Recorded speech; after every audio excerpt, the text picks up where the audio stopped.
Welcome back to the Milk and Honey podcast. I am so excited today to bring my friend Melissa Campbell. Y'all, her business is the cutest thing ever. It is called Sprinkled with Awesome. And I feel like it just fits her personality because she is amazing and you're going to love her. So, Melissa is a speaker and author and a mentor for entrepreneurial women. She specializes in helping each woman find her unique purpose and divine attributes. Melissa has more than 20 years of experience. Um, Working with women. She is a highly sought public speaker and an event planner. That's snazzy. Didn't know that. She founded Your Whole Life Conference and it's been featured on multiple TV programs. Melissa is passionate about guiding women to fulfillment and helping each of them live the life they desire. She currently lives in Utah with her hubby and her daughters. So thanks for being here, Melissa. I'm so excited to have you. Thank you. It's my pleasure. I'm really Uh, excited. I seriously, you've got to like tell me how Sprinkled is Awesome just resonated with you because I think it fits you so much. Brooke, my sweet friend Brooke, and we were trying to find a brand, and all my other brands were just flat and boring. And when she said sprinkled with awesome, I just lit up and I was like, yes, can we have a confetti cannon? I just want this to be big and awesome. And I want women to feel excited about their life, excited about who they are, and to see the awesome in each individual woman and how that awesome can come out in such a joyful way.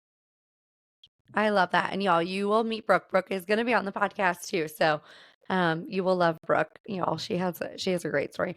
And I just love this so much because really your whole mission is helping women figure out what their potential is and not being so limited. So how Yes. did that like come about? So I was a hairdresser for a really long time, and I would work with women, and I they would sit in my chair, and being a hairdresser is also kind of like being a counselor. And so I would hear all of the heartache and see the suffering in women. And when I would take off the cape, there was this moment of like joy that they saw themselves in this beautiful light. And my heart and just kept going out thinking, how can I help them see on the inside? I don't want it to be this moment or this fleeting thing of getting your hair done. And then 4 weeks later, you see the regrowth and it's not beautiful anymore to you, you know? I wanted them to feel the divinity, the beauty that I saw in them on the inside. And so there was no cape to take off. There was just, they could see the beauty that I saw inside of them. So I went on this journey to start finding out how I could help people feel their souls and feel God's love for them. And so through that, I have created a book and have implemented strategies to help women see the beauty that I see in them and that I know that God feels and sees and desires them to focus on and become. Oh, I love that so much. If y'all are watching this, I have ample amounts of regrowth right now, and my appointment is tomorrow to fix the regrowth situation. Because you do feel a little bit gross when I see the regrowth coming. I'm like, oh, we gotta course correct that. I just love what you do so much because I think it's kingdom impacting and kingdom changing when women really figure out what it is like they're supposed to do and then feel Yeah. confident to like take the step forward in what it is God's called them to do. So many times I see women who don't even know what they want. They haven't even decided what they want. They're just living and reacting to life rather than what I try and do is help them see what's really on their heart, what really God has placed on there that they've been working on since before they came to this earth. What is it that they came here to do? What assignments do they have that they need to fulfill that will bring their spirit that joy? And once they figure out what it is that's on their heart and they can start working towards creating ways to fulfill that purpose and that desire on your heart is where the joy is and where the fulfillment comes in, you know? I love that. I love that so much. I know when I figured out what like I was supposed to do, it was, my husband, my kids, my friends are like, you're a radically different person now because, you just feel so confident and all these things. I'm like, yeah, because I'm walking in my purpose now and I know what it is I'm Yes. supposed to do. It brings less pain in your body when you have purpose. It brings a greater light. It brings more happiness. It gives you something to work towards. It gives you direction and it helps you to get closer to God. Creation is the highest vibration that we have. And when we're in that creation mode, we are the closest to God, which is our ultimate goal, right? Is to become like Him, to become that greater individual. And that is through creation. I love that. So, if I came to you and I was like, "Melissa, I have no idea what my purpose is. Help." Like, what is that process like? So there are a million different directions we could go, but I love to start with seeing the attributes, the things that you came here to this earth with, and your life experiences.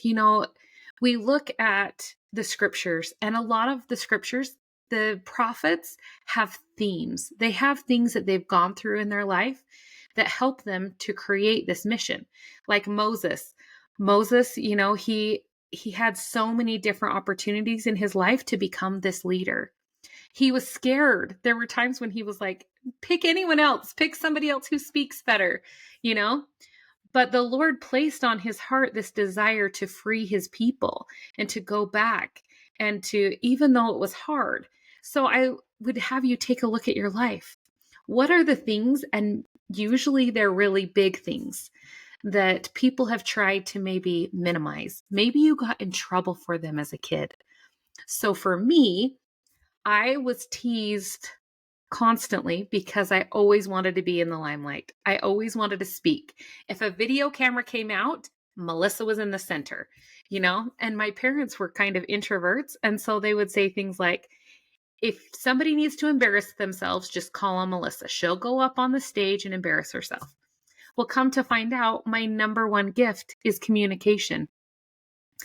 And so I like to talk. I like to express my thoughts and feelings. I like to be around people. And so usually the things that are your greatest gift are the things that you have maybe been put down for, which isn't that Satan's plan? Like if he could stop your greatest power, your greatest strength, if he could get people to make you think that it was bad and that you needed to stop doing it, he knows you. Just like Jesus knows you, just like your Heavenly Father knows you. And if he can get you to play small and to dumb that down, then he wins, right? But if Mm. you can start seeing that as your greatest strength, your power, what lights you up, what fuels you, and what it is, like for me, what is it that I need to speak? What is it that the Lord placed on my heart that he wants me to share with others, with all these people that are around me? He wants me to help them feel his love. And so once I figured out what it was he wanted me to share with them, and then I can speak it, when I get done speaking and sharing God's love for other people, I feel like I could run a marathon. My whole life gets jazzed up. And for some people, it's studying, it's reading, it's learning and gathering knowledge. For other people, it might be research and finding facts over like truth. Some people really love finding truth and they can find it in different ways, right? Some people do it through research, some people do it through prayer and meditation. And so finding the things that really bring you joy, whatever it is that you like to do, that when you do that activity fills you with light and joy and energy, that's when you know you're onto something. That's when you know this is something that I need more of in my life. And when you add more of it in your life feels richer, feels fuller. But most of the time, we're dumbing down those things. We're trying to hide them because they are so big and so powerful. And others, none of us have the same gifts, you know?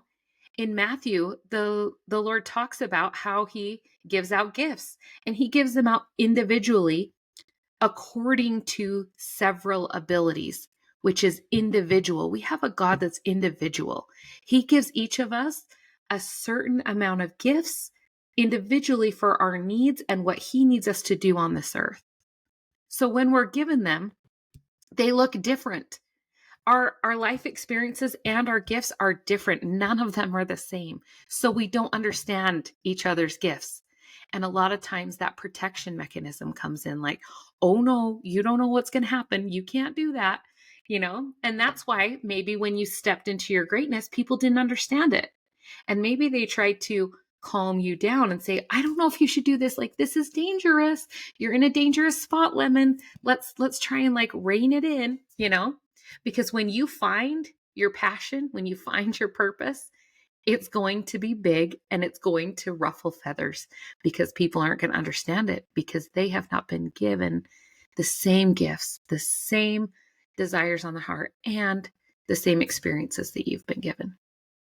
Oh, I love this so much. So it's funny that you say that because I'm sitting here thinking about it. I'm like, what did I always get in trouble for?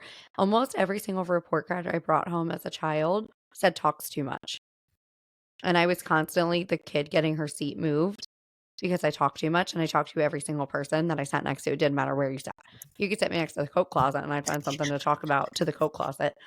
And and so it's really funny because I just finished like a certified speaking program and all right. And that feels really scary to do it. But I've been doing it for years and moving to stages and all of those things. But a lot of people were really ruffled by it. A lot of people. The minute I started my business, gosh, like 8 years ago. And I remember people I grew up with, people I've known my whole life, questioning, who do you think you are? Why do you feel like you're qualified to do this? Why do you want more than the things you had growing up? Like all of these kinds of questions. And even, when I started my business, what I'm doing now, again, a lot of people made fun of me. They were really mean to me about it. And now they're like, well, wait a minute. I've been watching you do this. You're a different person. You're really in your calling. I want what you have. Yep. It's scary. People are scared. And I mean, it's even scary for us, right? When people start questioning us, we're like, oh, am I sure I really want to do that? Do I really want to step out? But it is the people who are the closest to us that have the hardest time. They want to protect us. They really do. But once you, like you said, once you step into that greatness and that light just exudes from you and you're feeling fulfilled and you're bringing people to Christ how you knew that you could, you know, then it's super attractive and everybody wants it. When you're living in your strengths, it is uber attractive and people are like, I want that. How do I become that? But then that's when they have to become themselves, not Lemon. Because sometimes we get caught in the because it's so attractive that I want to compare it. I want to do what Lemon's doing. So I'm going to become like her. No, you need to become like you. What is it that's placed on your heart that's beautiful? Oh, I love that. That's a big issue, right? Is the comparison, the imposter syndrome. That's something I feel like I hear. I just heard this yesterday from somebody. She said, I don't think I fit in because I'm not you or this other girl. And I said, great. God didn't ask you to be us. Yes. And I think that that's one of the things that I give women permission is to be authentic to who they are. Because so many times we see this beautiful shiny object over here and we think, I want to be like that or I want to have what you have. But you can pick out an imposter out of a room full of people because it doesn't fit. It doesn't resonate. But when you can be your authentic self, when you can step into who you are, it becomes just as attractive. Even if, like, I talked to a whole group of women one time and I said, what is the thing that you're hiding? Because it is usually what is going to be your superpower in your marketing, in your business, And one lady said, I love Legos, And I'm like, there are people out there who love Legos too, And when you step into showing people this Lego person that you feel like is a nerd and you're creating these beautiful pianos or, all these things, people are going to see that as gorgeous and beautiful art that you're creating. I had another lady who dealt with horses and she could calm horses with oils. And she told me about how she helped her donkey with oils. And I'm like, that's fascinating. Like, why are you hiding that? It's such a gift that everybody will think is fascinating if you share that. And so a lot of times we hide them because they feel embarrassing. They feel like nobody's going to want to see that because that's my nerdy side that I can't let out. that nerdy side becomes really attractive when you step into your power. Mm, I love that because yeah, that is something, it's very interesting you said that because as soon as I shared the pieces of myself that I maybe didn't share, right? Because you don't want to ruffle feathers, you're told not to talk about, politics and religion and like, all these things. And of course, that's like all I ever talk about. But as soon as I let this little piece out, I remember I made one TikTok sitting in my friend's driveway because I'm like, oh, I need to get content up, don't have anything prepped. And this is what God gave to me to do. And then it went viral and ended up, with thousands of followers and people very engaged and everything with my content. And it's because I let out this thing that I don't normally talk about and maybe feels like a little taboo or something, maybe like, it was segmented. It was a very unique thing that I called out in people and expressed about myself that resonated with thousands of people. Yes, because we all have something special. We all have those things that we feel like are going to, we want to protect ourselves too. I mean, we want to protect others, we want to protect ourselves. So we hide some of the most beautiful parts of us, the parts that have been broken and that Jesus has healed. We hide those to protect ourselves when really others need that. There's a spiritual gift of believing on others' words. And some people need us to share that gift of our belief or our use of the atonement in their lives to help them believe. There are so many, the spiritual gifts that you can be given, that you can pray for and ask for, are as unique as we are. And all spiritual gifts are given to us. They're given to every believer, but they're given to us to help others. And if we are too scared to share them, if we are too scared to use them or to really bring them to light, then we will lose them, you know? Mm. I literally just heard a quote yesterday and it said that the gifts, like, the things God gives us is his gift to us, but then how we steward those gifts is our gift to God. Yeah, that's beautiful. Like really, so we have attributes that we came here with, the way that our personality is. We brought that with us when we came here. We've kind of, if you think about it, like when you were growing up, those things you may have tried to hide them or you may have tried to change them, but the way that you are, your personality is your spirit. So it came with you. So enjoy it because it's sticking with you. Um, but the spiritual gifts are the ones that we can ask God to bestow upon us to help others. So when when the people listening to this figure out what's on their heart and what they want to do and how they want to help bless this world, the Lord is waiting for us to ask for gifts to help. I was just reading today that the Lord is just waiting on us to pour out these blessings upon us, but spiritual gifts we have to ask for. And when we ask to bless others, he is freely willing and waiting to give them to us, which is so beautiful. Like, I know that I have these really cool attributes that I came here with, but there are certain things that I lack that the Lord, I can partner with him and he can make those weaknesses, which I believe weaknesses are anything that bring us closer to God. So anything that brings us away from God, I feel like is a weakness.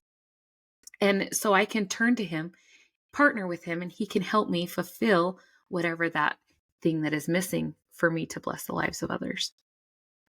Oh, I love that so much. That's such like a beautiful perspective to have on it, right? It's like, there's that verse, right, where like we're weak, he is strong, right? And his power can be manifest in things. And so I love that that's the perspective that you take. Like, I can go to God and I can ask for the things that I need to fulfill the purpose that he has for me. And Yeah. I think it's this beautiful heart posture of like, I don't have to do it by myself and like And really we're not, relying on him. yeah, when we rely on him, it's so much more powerful. Or sometimes there's a person brought into your life that fulfills that need. There are earthly angels all around us, and people are brought into our lives to help us in our businesses, in our just living our lives. They say it takes a village. The Lord plants people in our lives that are different from us, that can help bless our lives and our families. And I think once we start to see it that way, like if we think of the parable of the talents, some were given five, some were given 10, one was given one. Well, if I only have one, I need to surround myself with people with five or 10 to help me fulfill what it is I need. And I need the Lord. I need to partner with Him and the people around me. And that's where we start to see each other's gifts that are different as positive.